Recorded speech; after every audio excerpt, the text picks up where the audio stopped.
Let's begin. The day Amanda Davenport casually messaged me that she was divorcing me next week, I didn't flinch. Not because it didn't hurt. It did, but because I had already moved on in every way that mattered, emotionally, legally, financially. The betrayal had been unfolding like a slow car crash for nearly a year, and I'd quietly been preparing for impact. I was in my home office when her text came through. "Hey, just a heads up.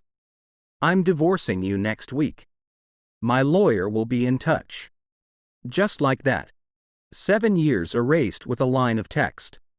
My hands tightened on the keyboard, but my mind didn't spiral. Why? Because I'd already called Miss Donna, my attorney, 3 days earlier. The prenup Amanda had so proudly insisted on when we married, thinking she was protecting her trust fund, had become my shield, and now it was a sword. Back then, Amanda was the high-earning one. She came from old wealth, grandparents with beachfront estates, a designer bag in every color and expectations to marry up. I was the exception, a software engineer building a startup. She loved that, the underdog charm. But when the business took off and I became the one making real money, something in her shifted. At first, it was subtle. More time and networking events, less affection, long weekends away to clear her head. She said it was for her art, her healing journeys. I wanted to believe her, but I noticed changes. Perfume that wasn't mine, bank withdrawals from our joint account that she thought I wouldn't catch. A spa retreat here. A sudden ATM pull there. And then one day, I found a receipt for an expensive watch, clearly a man's, buried in the trash. I didn't say a word. Instead, I called Miss Donna. She reviewed everything. Our ironclad prenup, the asset history, even the business I built long before marriage. Then she asked one thing. "Do you want to fight or do you want to win?" "I want to win," I said. Within 24 hours, we began to move. I legally separated my premarital investments, liquidated old stock into a new fund under my sole ownership, and secured all business accounts. I changed every password. I revoked her access to everything except her personal car and items. As stated in the prenup, when Amanda's text finally came, I wasn't just prepared. I was already filing. My response was simple. "No need for your lawyer to reach out. Mine is already filed. You'll be served tomorrow." What followed was a storm of angry calls, voicemails filled with curse words she never used before, and demands. But what struck me most wasn't a rage. It was the shock. She had no idea I'd anticipated this. She thought she was holding a knife. She didn't realize I'd already disarmed her and locked the vault. That same day, Amanda's new attorney, Timothy Vance, emailed a firestorm of accusations. Asset concealment, duress, spousal support claims, and attempts to invalidate the prenup. It was aggressive, threatening, and frankly laughable. Miss Donna read it with a grin. "They're panicking," she said. "Let them." But Amanda didn't stop there. The next morning, she stormed into my house, using the key I hadn't yet changed. My heart raced, not from fear, but from fury. She had the audacity to demand answers. "I gave you the best years of my life," she screamed. "And you're leaving me with nothing?" "You left me months ago," I said coldly. "I just didn't tell you." The shock in her eyes told me she finally realized this wasn't a negotiation. It was the consequence of her choices. Amanda's intrusion into my home didn't last long. She wasn't expecting calm. She was expecting chaos, pleading, yelling, maybe a breakdown. What she got instead was precision. I reminded her of the prenup she'd once championed. I reminded her of her own signature and the independent counsel she insisted on before signing. "You were never under duress, Amanda," I said. "You just thought you'd never need to worry about it." She flinched. not at my words, but at the truth behind them. Her eyes darted to the door, and for a moment, I saw something else behind her fury. Panic. That same night, I sat alone at the kitchen table, staring at the last photo we took together, a dinner in Cabo. Her laughing in a dress she'd bought after maxing out one of her joint cards. I once adored that smile. Now it felt like a smirk of entitlement. I went back to reviewing the receipts I collected. Her name had shown up too many times at places she never mentioned. One name kept repeating on credit card logs. J. Talbot. At first, I thought was a spa manager, but the email address linked to one of the payments said otherwise. I dug deeper. The truth hit like a punch. Jason Talbot, her ex-boyfriend from college, a photographer, drifter who once called me a startup clown at a wedding, thinking I didn't hear. He'd always been around the edges. Now I knew why she always smiled when he texted. I forwarded the receipts and messages I'd quietly backed up from our shared iCloud to Miss Donna. She replied with a single word, "Excellent." The next morning, Amanda's lawyer sent another bombastic letter. They were now contesting the prenup's moral fairness, stating that Amanda had become accustomed to a lifestyle that should be sustained post-divorce. Miss Donna's response was surgical. Your client's lifestyle was subsidized by Mr. Anderson's separate property. Her expectations were based on deception, not agreement. Refer to paragraph 9, subsection B of the signed prenup. But that wasn't the climax. The climax came Friday afternoon when the bank called to report Amanda had attempted to withdraw over $7,000 from our joint account in one sweep, claiming it was emergency funds for legal bills. But the funds weren't hers, not solely. And certainly not without my signature per the joint agreement. The teller flagged it. Amanda caused a scene, allegedly shouting, "I need this now. My husband is stealing my life." No, Amanda, I was taking back mine. Miss Donna filed an emergency motion that evening to freeze what little remained in our shared assets, citing erratic financial behavior and legal threats. It was granted in under 12 hours. Later that night, Amanda texted me again. "You're doing this to punish me. You want me to suffer?" I didn't reply. Instead, I looked over my latest investment portfolio. Up 3.8% in 1 week. A whisper of poetic justice. But the emotional part still weighed on me. I wasn't cold. I'd loved her deeply.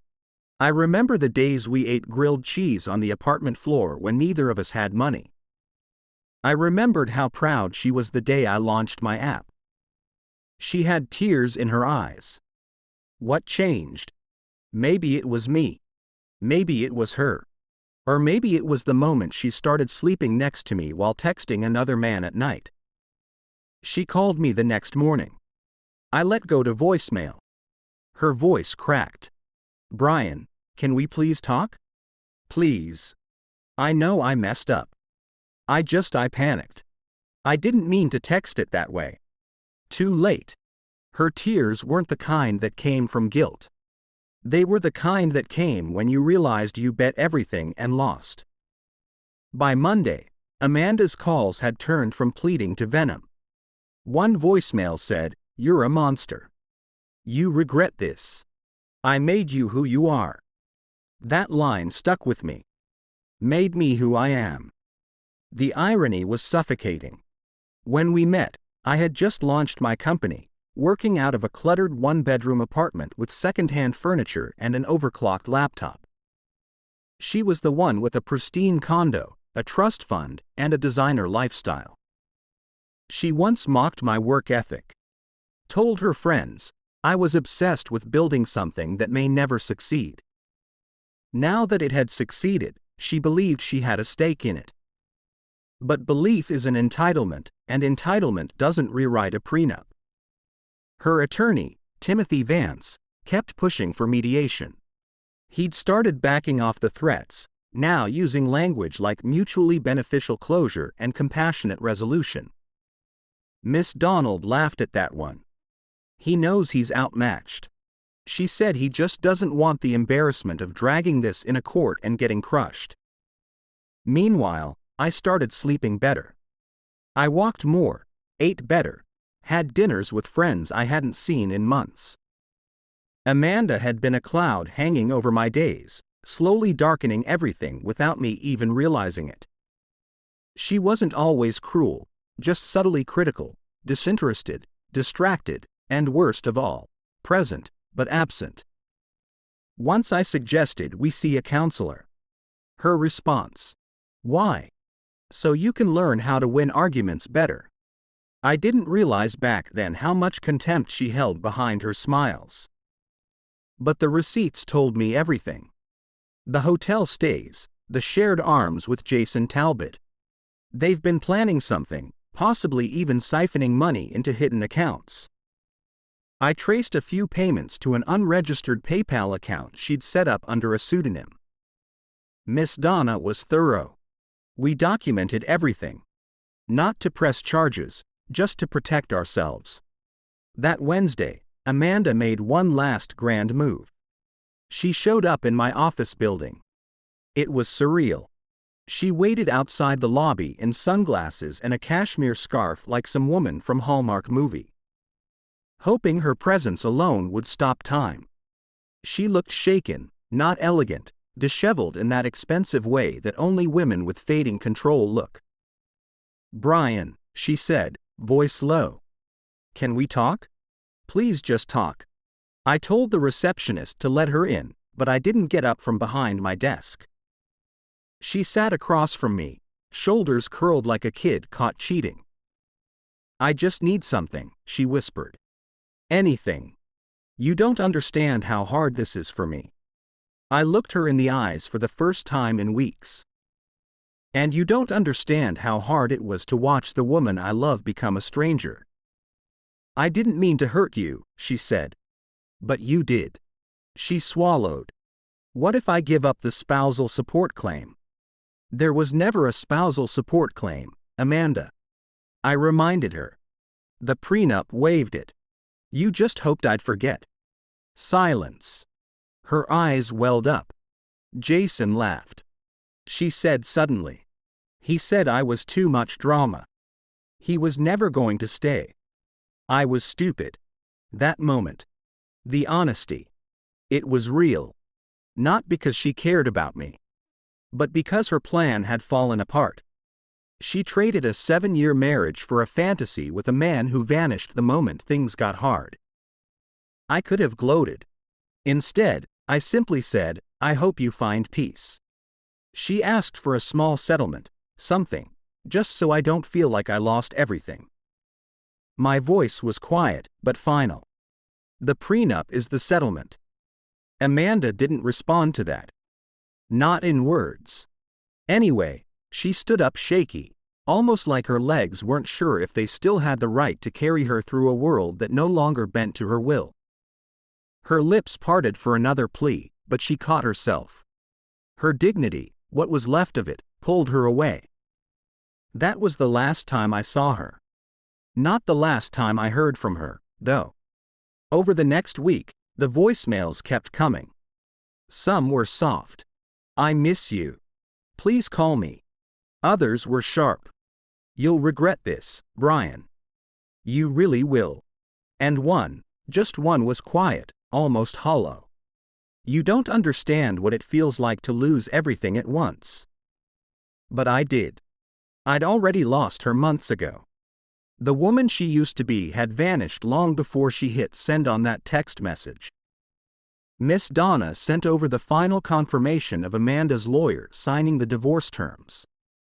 No revisions, no courtroom drama, just a pen and a sigh from Timothy Vance and a clean break. Amanda got her car, her designer wardrobe, and her $3,900 from a joint account. That was it. Everything else stayed where it belonged with me. No business shares, no investment claims, no spousal support. It was over. That Friday. I sat on my patio with a beer in hand, phone on silent, watching the sun fall behind the trees like it hadn't missed a beat. And for the first time in what felt like years, I wasn't waiting for the other shoe to drop. I went back to life. My business grew. The new investment portfolio I'd shift to pre-divorce was up nearly 5% in its first month. My employees, those who knew only fragments of what happened, noticed a change, lighter, focused, present. One of them asked me, "You okay, boss?" "I'm better than okay," I said. A few weeks later, I heard through a mutual acquaintance who had become firmly my acquaintance that Amanda had moved in with her sister. Her independent woman fund wasn't as impressive as she thought and her trust fund frozen. Her parents had found out the truth. The way she tried to blindside me, the affairs, the lawyer games. They were conservative, old school, big on commitment and reputation. They pulled the strings. Amanda had underestimated more than just the prenup. She had underestimated reality. She tried one last Hail Mary, a text.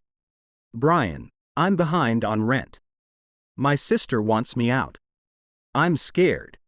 I made a mistake. I don't have anyone else." I stared at the screen for a long time. Not because I was considering it, but because I needed to feel nothing when I read it. And I did. No anger, no satisfaction, just release. I didn't reply. Miss Donna later said, "You're smart to stay silent. Let the consequences speak. That's how peace begins." She was right. Amanda wasn't evil. She was entitled. Reckless, unfaithful. She gambled with someone who genuinely loved her and thought she could walk away richer.